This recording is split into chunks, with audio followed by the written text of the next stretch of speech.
Yeah.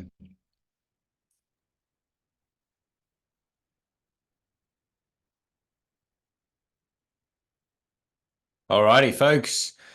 Good morning, good afternoon. Welcome to the biggest, most popular shopper-centric webcast there is.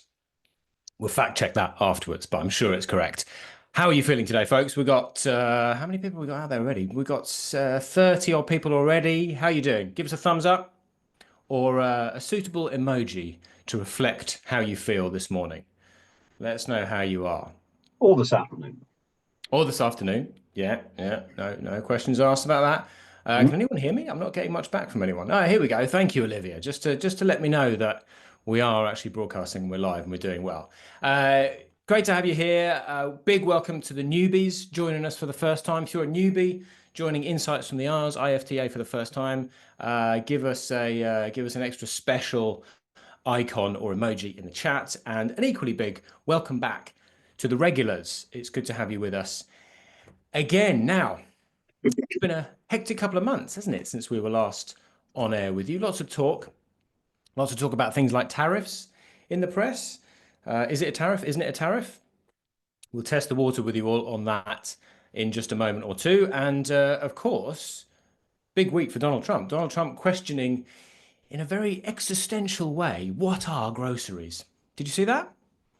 They yeah, very fascinating insight into the inner workings of the most powerful man in the world.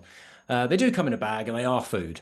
That's one thing we can be sure about. But no matter, we are very clear what groceries are, and we are also very clear, very clear on our purpose. As always, helping you build better supplier, retailer, supplier relationships, because that's what drives the best commercial results. And that is a very good moment for me to say good afternoon to Andrew A., our man in New Zealand. Good afternoon, mate. How are you? Good afternoon, David. I'm great. How are you doing? Very good, very good. Yeah, thank you for asking. Thank you for asking. I'm doing very well, but I'm also wondering what have you been hearing? What's the temperature? What's the mood in the minds of New Zealand, the New Zealand grocery community since we were all together a couple of months Mm, ago? What have you been hearing? well, I think probably the one big piece of news was around the government's announcement that they were going to look at the grocery sector in a much more close light, I suppose is probably the way I would describe it. Choosing your words carefully there. Yeah, got to be careful. So obviously part of that announcement being that they're going to actively look at trying to get a third player into New Zealand. So, we've all heard that before. And it's not Mm. necessarily as easy as a government announcement for that actually to be the case. In fact, it's nowhere near as easy as a government announcement for that to be the case. But interesting that they were very overt about saying, let's look at a third player in whatever Mm. manner or however that actually eventuates. And so that was, I think, probably the biggest thing going on over here in the last couple of months. Having said that, Okay. of course, there's also lots of other things going on. CBTs continue as always across foodstuffs, and I'm hearing quite a bit of chat about that from the community too. And so obviously, there's some whispers around is our range is going to continue to shrink at shelf, and Yes. Yes, absolutely. Well, we'll definitely talk about that in a moment. I know we've always got a lot of Kiwis on the line. Kiwis, what are your thoughts on the third player? And I'm guessing from what you're saying, stick it in the chat if you want to share a thought on if you think that's going to happen, how you think that could happen. Andrew, I'm guessing I'm sensing a degree of cynicism from not from you, but from the nation as a whole around whether that is going to happen, can happen, would happen. Is that fair to say? yeah, I mean, you could argue that there already are third players here, in the likes of Someone the just has warehouse. actually, mate. Costco is already here. Oh, Steve reminds us. oh, yeah. Yeah, Oh, there you go. okay. Well, there you go, Steve. Sorry, I didn't see the comment. Yeah, but like the warehouse is already here. Obviously, Costco is already here in a very limited capacity. Mm, Fresh Choice is another option as well because while they obviously are attached to Woolworths, they do have there are differences there. So I mean, you can argue that the third players are already here. So saying let's bring a third player in, I think is a very simplistic and very unrealistic kind of discussion to be having. But you never know what might come from that. In my opinion, it could well be that they just going to make it easier for an overseas grocer to possibly, I don't know, buy the warehouse or to buy some other assets or invest in something which is already there in terms of boxes on the ground. The biggest issue is supply chain. You can't build a supply chain from scratch overnight, so that's going to be the biggest challenge. And we've seen that here as well in the not too distant past. So probably a challenge. And as Steve says, in his view, the government should butt out. And Alan says, does pack and save count? Okay, we'll park that one for the moment. Interesting conversation. It's good to see where people's minds are at, people's heads are at. There's another big topic which you touched on there, Andrew, which is definitely going on. And probably underlying a lot of different conversations and underlining a lot of different conversations. And that, of course, is range rationalization. Now, I polled you on this, folks, last time in February. So I'm keen to get a temperature check now as we move on another couple of months and see how things have or have not moved on for you. So I'll launch this one again. I won't tell you what it was last time, but let's just launch this now. How do you feel about range rationalization? Very simple question. Excited, anxious, ambivalent, I suppose is option 3. Do you think it's an opportunity? Do you think it's a risk? Or it's kind of neither one thing nor the other? Now we'll let that run for a minute and see how things are looking. The other one that you touched on there is the impact of tariffs. And we've sort of spotlighted that and trailed that already in the first 5 or 10 minutes. Just briefly, what's your perspective on that, Andrew, from a Kiwi point of view in terms of grocery? Well, my view is that I don't think it's going to affect a great deal. I mean, I could be wrong and people could disagree with me on that, but I don't think it's going to affect a great deal grocery prices because first and foremost, there's not a lot of stuff that we directly import from the States. I mean, there are some things like, there are some types of fresh fruits and all the rest of it. And of course, there are going to be inputs into the supply chain that may well come from the States that I'm just not simply aware of at this point in time. So there may well be some effects. I don't believe it's going to be a massive amount of effect in that sense. But for me, the biggest problem is going to be us as a producer selling to the States. And I know the States obviously is a very big export market of ours, especially things like wine and so on. So that's where I see the majority of the effect coming into play. I don't think it's going to affect prices here per se a great deal, unless, of course, as I said, some people import things to use in manufacturing processes. Yeah, right. I know I haven't picked up on it, but I've seen some talk this morning about possibility of China diverting trade to us, to our region, which could bring down prices, which would be good for shoppers, of course.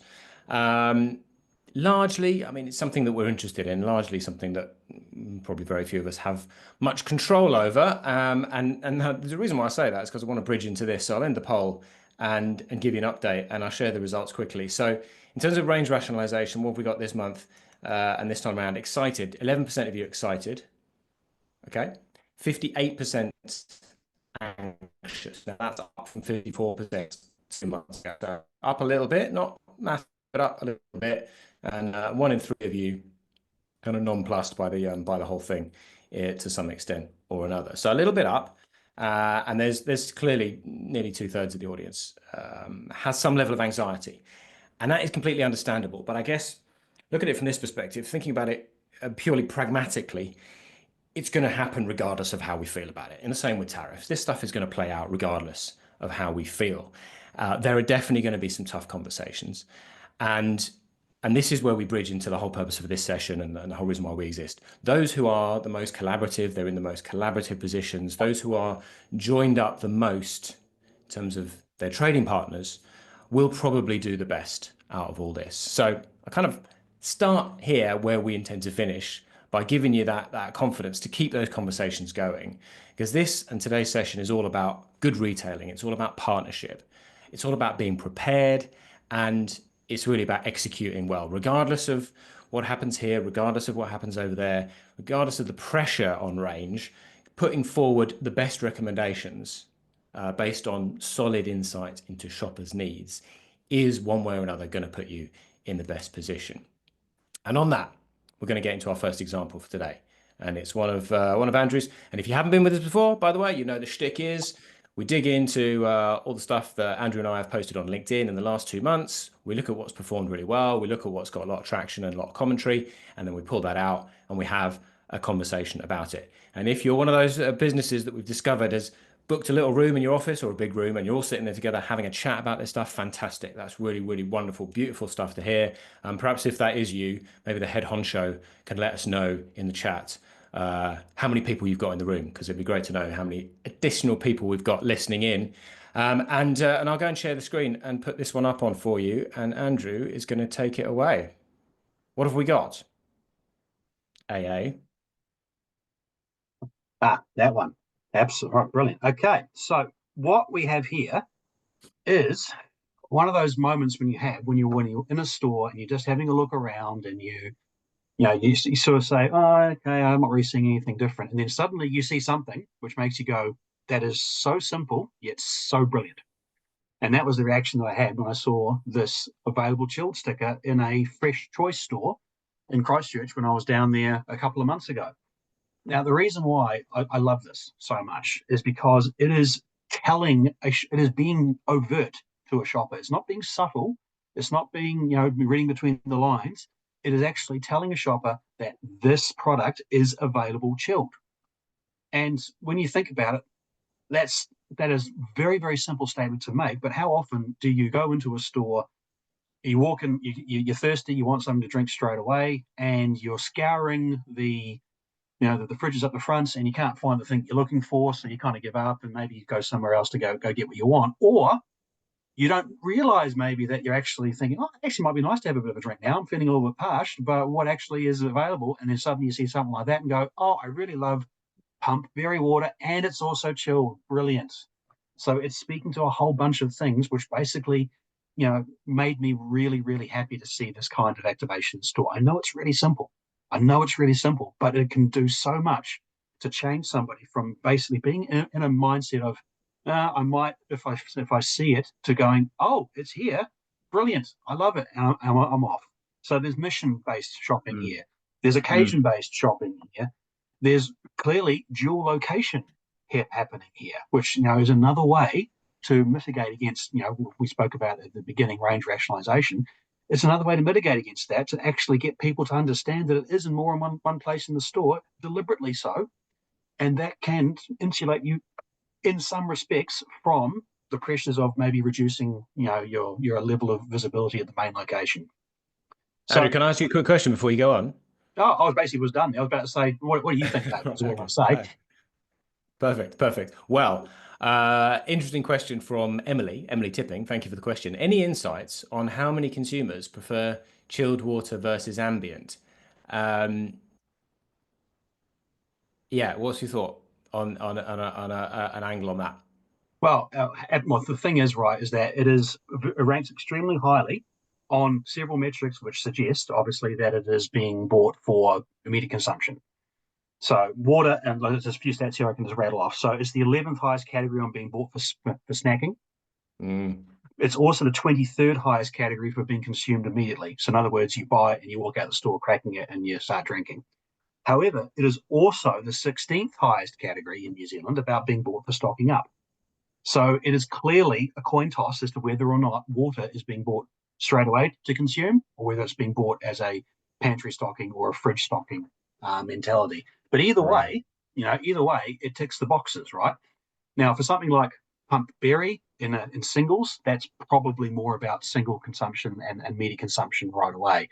But that doesn't mean it's not about people saying, oh yeah, I can buy 3 of those now to put away in the fridge, but there's one available right now chilled that I can sip in the car on the way home. Yeah. Glad you picked up on where I was going with that, because I was thinking, is he gonna get where I'm coming from? But that's exactly it, right? And I think that's some context I wanted to add, because there's a very significant difference between what we see in this category in New Zealand and what we see in Australia. In Australia, this whole piece around occasions and why somebody's buying that product and that category, which gives you a strong indication of what they might prefer, to Emily's question. We got a rank of 40 on stocking up, and only 59 on buying this category for a snacking occasion or to have between meals. So, and that's out of 180 categories, by the way. So very, very different. And it just reminds us, as always, the Australian shopper and the New Zealand shopper are, I wouldn't say just sometimes different, but very often very different in the way they approach the same category, right? We see that over and over again. And I think just in general, this is about ladder this back up to what's going on at the moment. There's a lot of pressure for space. There's a lot of pressure commercially as well. And this is an example of looking at the different opportunities, looking literally at the different occasions, the different needs, and reflecting that in what you're proposing, what's going on the table, and being prepared to explore those different avenues with an open mind on both sides, whether you're a retailer, whether you're a supplier, because that's what it's going to take right now, to try and be creative, but also to try and link it to a truth, to a shopper truth, something that's really happening that you can test, you can observe, or that we've observed, and that you can demonstrate, so that you don't have these kind of random activations. And sometimes we've spoken about that in the past, haven't we, Andrew, where it doesn't really line up. Yeah, exactly. But and I think the final thing I would say about that, right, is that to everybody out there in supply land and even retail land, just because it's obvious doesn't mean it's not going to work, right? Because you may not do things like this because you think, oh, that's just obvious. Of course, the shopper's going to know that, or of course they're going to be thinking that already. But the fact is that it is obvious means that it's probably even more of a reason to actually prompt them in this way, because of course people know that water is available chilled, but they may not know that that SKU in particular is available chilled. So that actually can be a really strong way of, helping at what a shopper is in an obvious frame of mind to do to complete the whole transaction, to complete the whole purchase, to close the loop, as they say. Yeah, yeah. This comes out a lot. So when we talk about when we're delivering to retail and suppliers, and we start talking about ranks, and you mentioned, what was it, 11th rank on snacking, I think. Yeah, 11th, yeah. That is designed to help us understand things from a shopper's perspective, because we spend shopper's perspective. Sorry, I swallowed that a little bit. We spend so much time looking at these categories ourselves that, as you said, sometimes this stuff feels obvious, but when you rank it versus everything else that's going on in the store, that's what gives you this indication. And that's the power of this, is the ability to compare and contrast. It's not just going off and asking a few water shoppers or water consumers, how do you like to consume this product? It's benchmarking and it's relative to everything else in the store. And that's what you go into the retailer and say, hey, look, this isn't just a truism. This isn't just obvious stuff. And we think that we want an extra bit of space. Relative to all other categories, this justifies it. And that's the rationale for the story. And that's the importance of being able to rank and being able to compare and contrast across everything else in the store. So you're not just looking at a truism, you're actually looking at a differentiator. Yeah. If this was the 65th highest category on being bought for a snacking occasion, then you wouldn't do this. Yeah. But the fact it's the 11th means that why aren't you doing this? No, exactly. I'm going to, what I'm going to do, I'm going to stop sharing for a second. And let's just have a quick pause on water. I'm going to change things up a little bit. Where do we have it? And we talked a little bit about tariffs already. And there's a poll I'm going to launch and give you an opportunity to have your say on this as well. We'll stick this in now, just to keep everyone on their toes. You got to love my puns. Who's not loving that pun for the name of that? That poll. No. Come on. Give me some credit here, folks. That was amazing, I thought. Anyway, what impact do you think US tariffs will have on ANZ food and grocery? Very little, severe but patchy, or catastrophic? I know you're still reeling, aren't you? And I can see it in your face. I was just wondering how long you actually were thinking that up. Just came to me. I'm a dad. It's a dad joke, Oh, and I'm not ashamed. So have it. don't worry. Don't worry. I'm ashamed for you.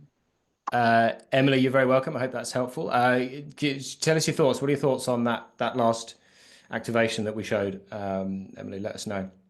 I don't know, maybe you're involved in that category or a separate one.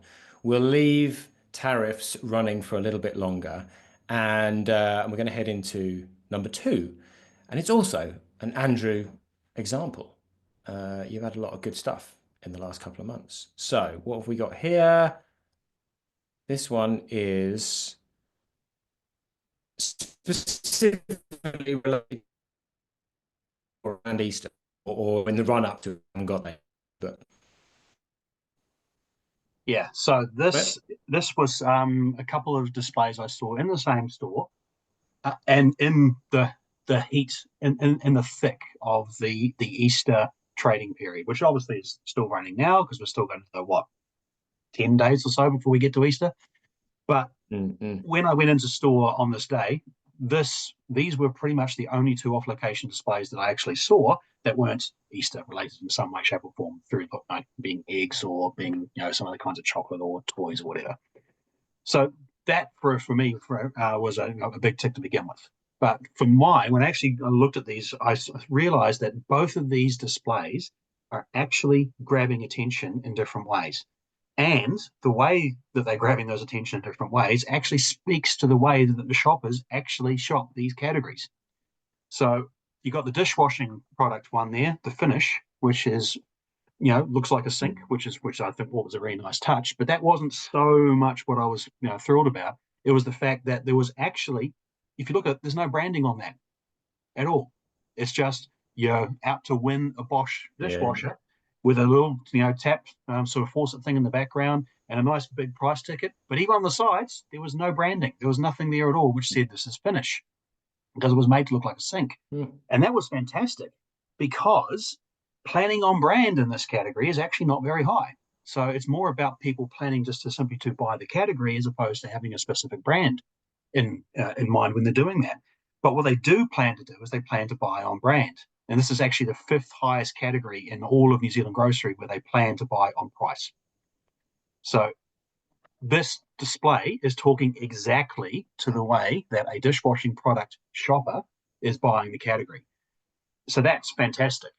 So I love that. And then you look at the Heinz one, with all the sauces and the tartar sauce and the aiolis and so on, talking to the shopper in a different way. So while there actually is, still a nice price ticket on there, a decent size one, I think they call that one a 3-up from memory.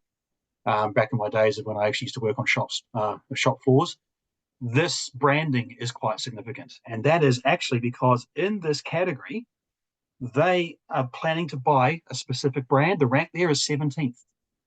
So it is about brand in aioli and mayonnaise and sauces. It is about brand, and they're calling out brand in a big way. You can see Heinz mentioned there 1, 2, 3, 4, 5 times, plus it was on the sides as well. So it's really calling attention to the shopper through brand recognition, which is how they shop, as opposed to the other one, which is calling attention to the shopper not through brand recognition, but through price activation and a nice little piece of occasionality on the side as well, mission-driven, occasion-driven.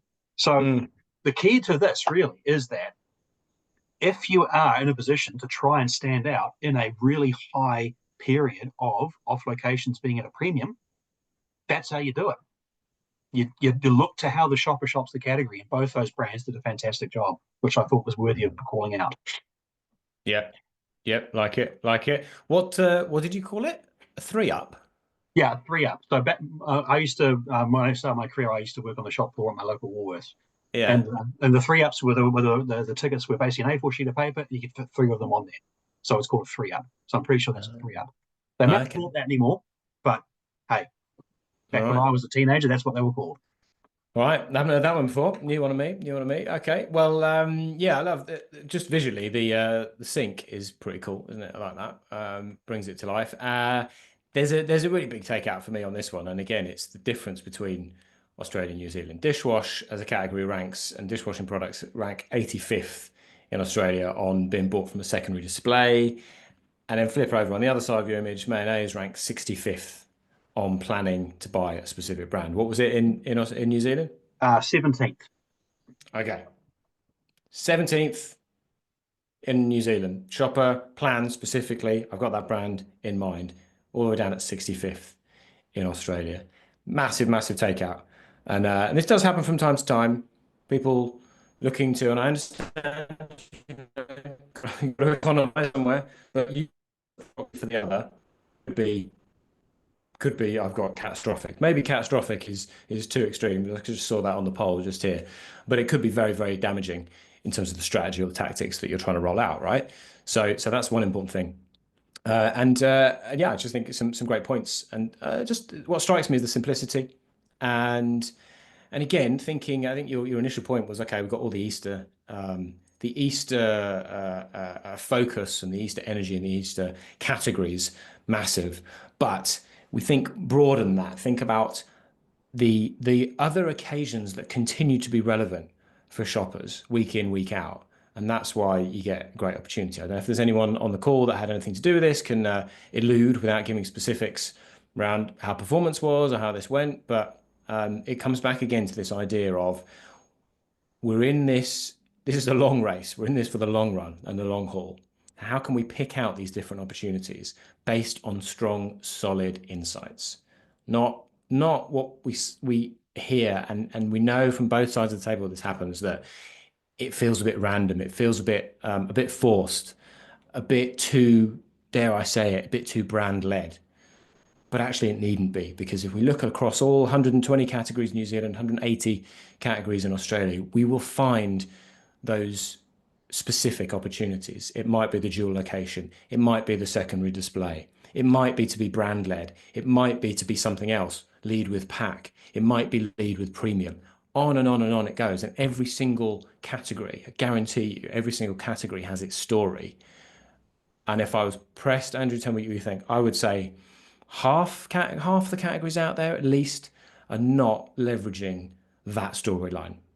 Yeah, for shoppers. There's Yeah. some great stuff going on, and we talk about this great stuff, but there's so many opportunities when we go through the traffic and spend measures, when we go through importance performance, we find these missing nuggets, these opportunities to grow beyond where we are today. On that bombshell. So I'm going to share the results. So terrific or terrifying. Phew. So anyway, severe but patchy is where most of you have netted out 57%. 1 in 3 of you say very little impact, and about 1 in 10 of you think it's going to be catastrophic. So it's Mm. probably fair, right? Severe in Yeah. cases. Yeah, I'd agree with that. I mean, it's like I said at the outset, in some industries, it's going to have a big effect. It's going to have a very, very big effect. And in others, I don't think it's going to have much effect at all. Mm, mm. But again, that's just a very broad brush view. So, you know, if you play in one of those categories where you're sitting there looking at the tariffs and going, "Oh my God, what are we going to do?" Then, yeah, I have my sympathies with you, because no one's in a position to predict what's going to happen a week from now, let alone 6 months from now, when it comes to Yeah. this stuff.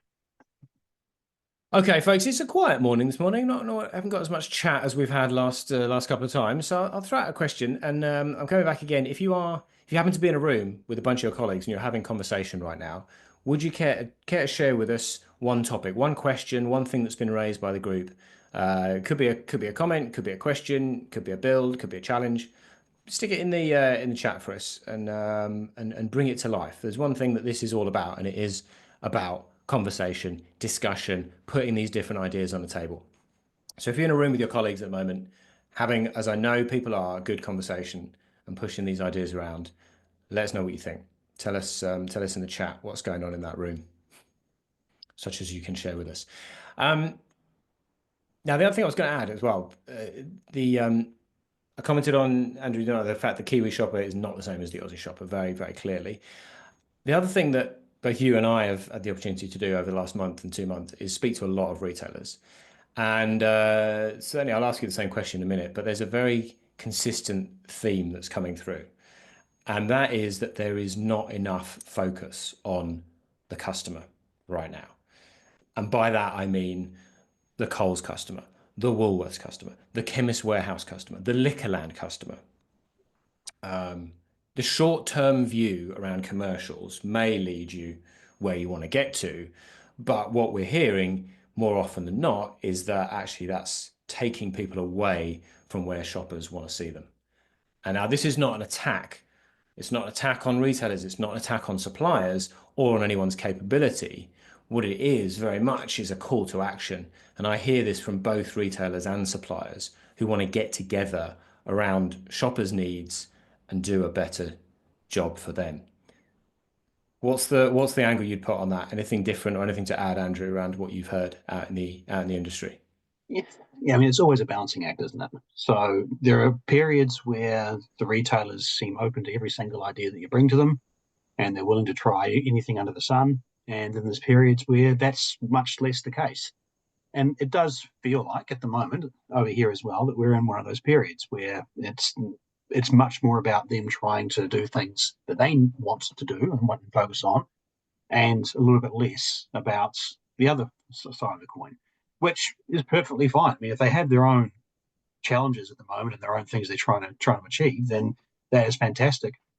Do it, sort it out, do what you need to do. However, having said that, my position is always that you can still do the things you need to focus on internally or the strategy you're trying to pursue, and still take a shopper view, still take a shopper perspective in mind, and still do the things that your shoppers are asking for and wanting to see. So, like I said, balancing act. We're probably a little bit more over to one side than maybe we are on the other at the moment over here. But again, it's these things go in cycles. So, 2 years from now, we're probably going to be in a period where things are booming, hopefully, and the worm has turned, so to speak. Yeah. You're right.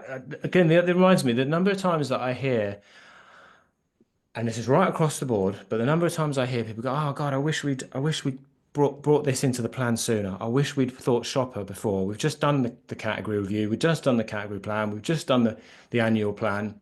Let's have a look at it now, and then we'll remember to do this for next year." So goes back to a maxim we have, which is that shopper is not a project.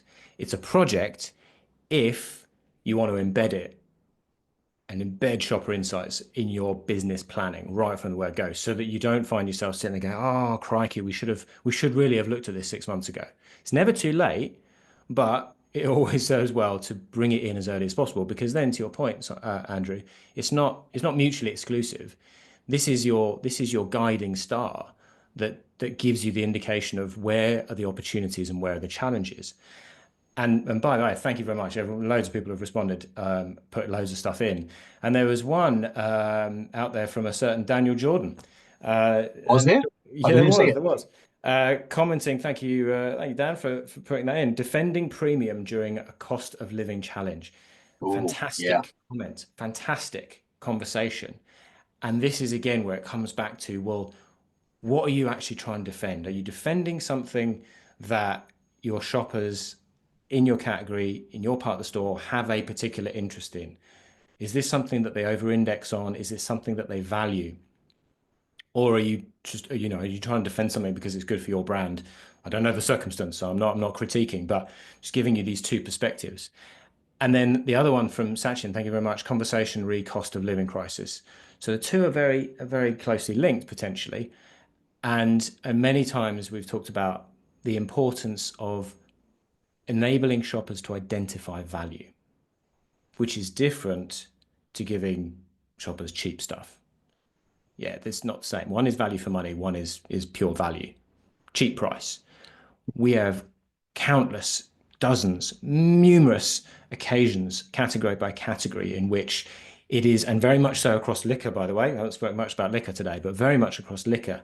Shoppers want you to tell them what is good value for money. And that can be a premium option. It could be a healthier for me option. It could be something else. It doesn't just mean the bargain basement cheapest stuff that I can get my hands on. Andrew? Yeah, and I think the other thing to consider with this too is that I put this very carefully. One conversation with a retailer around how do you demonstrate value outside of price, i.e., through a premium lens, is not going to necessarily be the thing that changes the opinion or actually creates the action. This is the thing you have to hammer away with at them multiple times over the course of many, many months. So again, I hate to sort of pull back and go back into the things I love, like ancient history. But if any of you have ever heard of a Roman senator called Cato, he always You used are to going back in end. history. Bloody hell. I know this is going back way back, but I love this historical anecdote. Right, he hated Carthage. Rome fought 3 wars against Carthage, And he would end every single speech in the Senate with, "Oh, and by the way, Carthage should be destroyed." His speech could have been on the price of grain, or it could have been on a completely unrelated matter, and he go, "Oh, and by the way, Carthage should be destroyed." So it's that kind of mentality. He finally got his war. Carthage finally was destroyed, but well after he was dead. But the point is that you've got to keep hammering away these messages to make sure that they actually cut through eventually. Going and having one conversation that, oh, we should make things more premium is not going to be enough. You've got to keep at it. You've got to keep doing it. Every single interaction that you have with the retailers to get them to understand or get them to agree. They probably understand, but to get them to agree that that's the right course of action. I'm with you 100% now on Cato and the Carthage thing. And I've learned something which I did not know 35 minutes ago. So thank you for that. Well, my effort to link, I have nothing to add on ancient Roman history, but that's where I'm coming from in saying you bake this in at the start. You don't add it in at the end and sprinkle a bit of shopper over the end as an afterthought. I mean, you can and you do, but that's not the way you're going to get the best results. And we see this time and time again. I was speaking to someone in the Mexican category, talking about how they've had great success doing this, embedding this from the word go. And I will pick out, won't name names, but I was talking to a retailer just yesterday about the importance of taking a customer first approach now. Well, wherever your view is on that, I think that's a great opportunity. Doesn't matter how we got there. The point is now the door is very, very open to take that approach. And what we always talk about is if you're a brand out there, you have huge consumer knowledge, consumer expertise. And when you blend that with the perspective of the shopper, then you have this incredible ability to define a complete path to purchase through to shelf with your retail partners.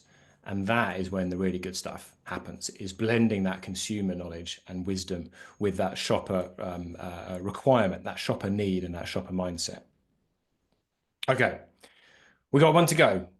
11:37. Hope you're all feeling good. We got one to go, and I'm gonna flash it up on screen. And it's one that I put out there recently, and it is out of stocks. Now, this is my. Everyone see that? Give us a nod, Andrew. You got it? You got it. Terrific. This is my local Aldi, and about a week ago, I was doing my shopping there. I want to say from the get-go that this piece is not anything to do with any personal grievance that I have with a retailer. Frustrating though it was that I was missing out on bread and flour and eggs and a few other things. But I have called out, as you will know if you follow me on LinkedIn, a lot of positives from Aldi over the years. If you follow me for a while, you've seen those. So this is not about any of that, but it's a conversation that I think is worth having. And I want to cover off some facts, first of all, in relation to how Aldi shoppers perceive availability versus, let's say, Coles and Woolworths. Now, availability is slightly more important to Aldi shoppers, only slightly, than it is to a shopper when they're in Coles or Woolies. But it ranks actually one place lower in terms of Aldi shoppers' importance factors. So it's the 6th most important factor for an Aldi shopper across the store versus the 5th. I'm not talking about in bread, I'm not talking about in flour, I'm just talking about holistically across the store. So that's one factor. This one is also very interesting. At shelf, would you like to see more space given to popular products, even if it means less variety? Now, this is a really interesting question, particularly when we think about how Aldi operates. 17% of Aldi shoppers agree with this statement versus an average of 12% across Coles and Woolies. So you have more shoppers across the store in Aldi saying, I would rather see more space for popular products, even if it means a little bit less variety, which is very intriguing given what we see in a lot of categories in Aldi around range expansion, even if it's temporary, but we see specials, we see limited editions, and so on and so on, and put that in the context of what's up on the screen right now. And I'm going to stop sharing because I think you get the idea.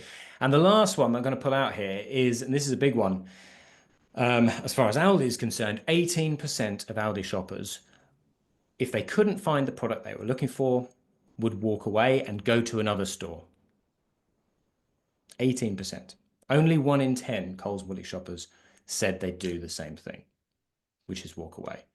So clearly a challenge for a limited range retailer. We saw this if we go all the way back to whenever COVID was, however many years ago now. And as soon as the availability issues crept in for Aldi, then a whole bunch of other things started to unravel, perceptions of quality, perceptions of premium, et cetera, et cetera, et cetera. So definitely a challenge. And I don't know exactly where the challenge has arisen in the supply chain. Not party to that. If anyone has any information on that, was this just a failed delivery? That's what the guys in the store suggested, that these products just weren't on the load that they received that day, or is it something more systemic, or was it just an occasional thing? I've seen some challenges in this store over the last few weeks. Coles and Woolies opportunity, therefore, potentially, if this is a challenge. But again, what then does it mean in terms of range rationalization? Because we know, even in Coles and Woolworths, that give me the products that I really want over and above the varieties and the varietals and the 15th version in the category.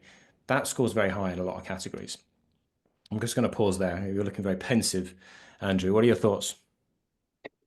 Well, the immediate thought that comes to mind is that when you are a limited range retailer, and obviously the equivalent kind of scenario over here would be Pack and Save. When you're a limited range retailer, out of stocks are more likely to affect you in a worse way if they are systemic or if they're sustained. That's the obvious thing. Obviously, a Pack and Save is far bigger than an Aldi in most cases, but it's an interesting sort of dynamic when you think about it. Is that if a shopper is willing to switch, then being out of stock is not necessarily a problem. But if they're not willing to switch, I mean, you stated there that the figure there was 18% of all shoppers in Aldi. That was the correct number, right? 18%? Yeah. Are willing to actually go somewhere else entirely, to leave the store, to go. That's scary. That's scary. Now, I don't have the exact numbers for Pack and Save on that score. But what I do have is actually New World is the banner which has the highest call out for availability, being given to the best sellers, even if it means less variety. So you can actually look from both ends of the spectrum over here. The banner which has the most SKUs is actually the one that people say, can you actually maybe not have as many SKUs and maybe make sure that the things I actually want are there, the best sellers, in other words. But at the same time, you have the Pack and Save where they've got half the range, and if they get affected big time by something, then that's a problem. It is. Yeah, it is. And there's, I guess I'll round this off because I want to leave a couple of minutes to respond to some of the questions and comments that come in, because there's some really good stuff there. I think three things particularly that come to mind for me if I was thinking back about range optimization, collaborating with my trading partners. The first thing that comes to mind, regardless of whether it's this situation or not, is number one, positioning the importance of availability correctly versus other category attributes. So I'm referenced there across the whole of the store in Aldi, availability is the sixth most important factor. But what is it in your category, and what is it in Coles and Woolies, and how does that rate versus, and how relevant is that versus other things and other jobs to be done in the category? That's number one. Number two means aligning the shelf as closely to what your category shoppers are looking for as possible, because actually the product might be there, but if they can't find it as quickly as they want to, then the end result could be the same as if it were not there at all. Yeah, right. So it's this whole grab and go, and I've been discussing grab and go versus browse with a few clients recently, and there was quite a lot of surprise at how high the grab and go rate is actually across a lot of categories. And this comes back to the whole notion behind range rationalization and why actually generally in a lot of categories Aldi does really well on this, because you look at a category like bread, and it might be, I haven't got the number in front of me, but I only want a couple of choices. I don't need, or cereals maybe, I don't need a whole aisle of it, and I don't want it. I want to get in and get out. So if you do have lots of options, but you haven't segmented and merchandised in the most effective way by pack size, by format, by type, by brand, depending on what the hierarchy of needs is, then that's going to be a challenge. And third of all, it means recognizing, the third thing this situation brings to mind is recognizing the real risk associated with your shopper's behavior. In other words, will they go to another store? Will they switch products? If they're going to go to another store, then there's a much bigger risk, there's a much bigger opportunity cost. And then bottom line, collaborating around a strategy to mitigate these risks and to magnify the opportunities. And it comes back to what I was saying before, the story. Where is the story? What is the story in your category? It's definitely there, and I was going to say definitely, it's very likely not to be the same between an Aldi shopper, a Coles shopper, a Woolies shopper, a Pack and Save shopper, a New World shopper. It's going to be different, even in a very, very core category like bread, packaged bread, or breakfast cereals. We've been talking about this with some of our clients recently as well. Okay, very quickly, Andrew, while I pivot into some of the comments, anything else to add? Yeah, the only thing I would just quickly add while you're looking to the next question you want to answer would be, I like the we mentioning grab and go versus browse, because when you actually look at the numbers, it actually has a lot of shoppers that want to make their choice quickly and efficiently. Yeah. In New Zealand, it's 70% of all shoppers want to grab and go. Now, of course, that will change. That will vary by category, right? It will vary by category. But overall, 7 out of every 10 people who go into a grocery store want to make a quick decision and be able to make a quick decision. They do. Kev, if you're online, I know Kev's out there. Maybe you could pull us that for Australia, because I know Kev's our man on Crunch. He's super whizzy with our portal. Maybe he can pull that out very quickly. Question for you, Andrew. Yes. Thoughts, this is from Caitlin. Your thoughts on retailers and shoppers moving more heavily into private label with shopper confidence levels in the New Zealand economy recovering, particularly in personal care. So, to put that another way, New Zealand economic prospects being seen to increase. What does that mean for private label in personal care? Yeah, well, I'm not really sure the New Zealand economy is actually improving all that much at the moment. It's kind of like flattened out quite a bit in the recent times for various reasons. But my thoughts on private label, look, depending on what side of the fence you're on, it's either a risk or it's an opportunity, right? But let's just say private label, the openness of shoppers to private label in New Zealand is much stronger now than it has at any point in the past. So, and that obviously extends to categories where the shoppers, where there isn't private label available for them to actually buy. So it's this mindset we're talking about as opposed to how much of it they're actually buying. So my thoughts would be is that you need to understand what your private label risk or opportunity is in each of your categories, because it's highly likely that the retailers are going to start looking at categories that don't necessarily have private label in them right now, or to look to further refine what they currently have in categories where that's present. Now that could extend to phantom brands or pseudo brands, whatever the lingo is that you like to use, but essentially private label, but not called private label, called something else. So you need to understand that. You understand what the risk looks like to you, and then you need to actually, the obvious thing after that is to decide if you want to be on let's make it and provide it, or let's defend against it. Yeah. And we have that, and actually that ties into another one here from Oshi. Hello, Oshi. Are you seeing an increase in no-name brands versus branded products? So it's all linked. Now, I guess Andrew and I see a bunch of stuff and we comment on it and we try and link it back to fact and take the sample of one out of it because that's not what we're about. And equally, our thoughts sort of matter to some extent, but go back to the facts. And the facts are that if you want to know what shoppers are moving towards and away from, or they're most likely to move towards or away from, then come and ask us. Because, and I don't mean him and me, I mean come and ask us, because we've got the insights. We've polled and we've surveyed a massive number of people, and we've been doing it for 15 years. So we know in every single category what the direction of travel is. We know beneath that, as Andrew was saying, we've got this great matrix 2x2, which shows the extent to which shoppers in a category, and we share this with retailers, by the way, it's fascinating, the extent to which shoppers would be open to private label and whether it would be premium or value or phantom or retailer branded.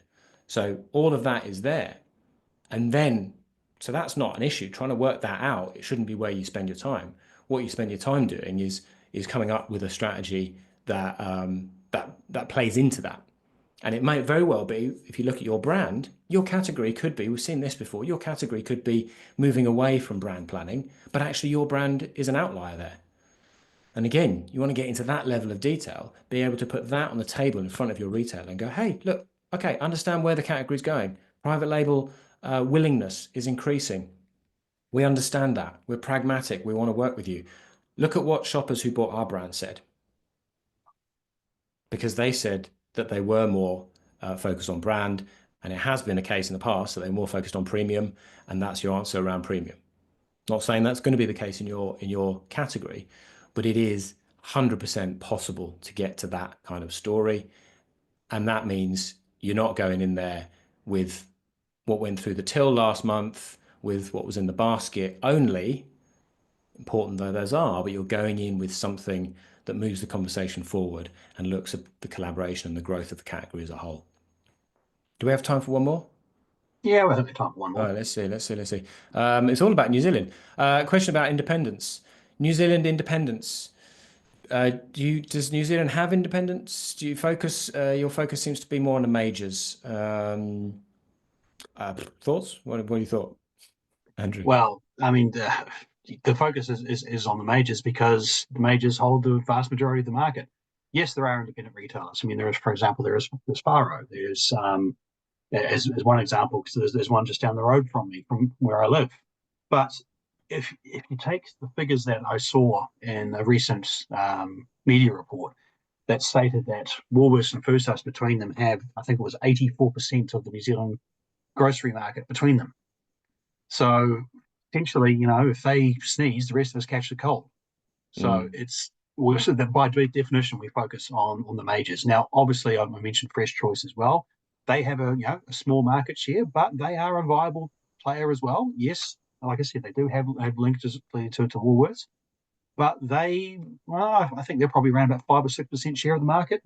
If I'm a little bit off on that, then please don't come after me with knives. But the thing is yeah, we do focus on the majors. Just come after him. Yeah, please don't come after me. But we do focus on the majors. But I am more than willing to call out good stuff when I see it if I'm actually in a independent retailer. There's just not that many of them. That's the problem.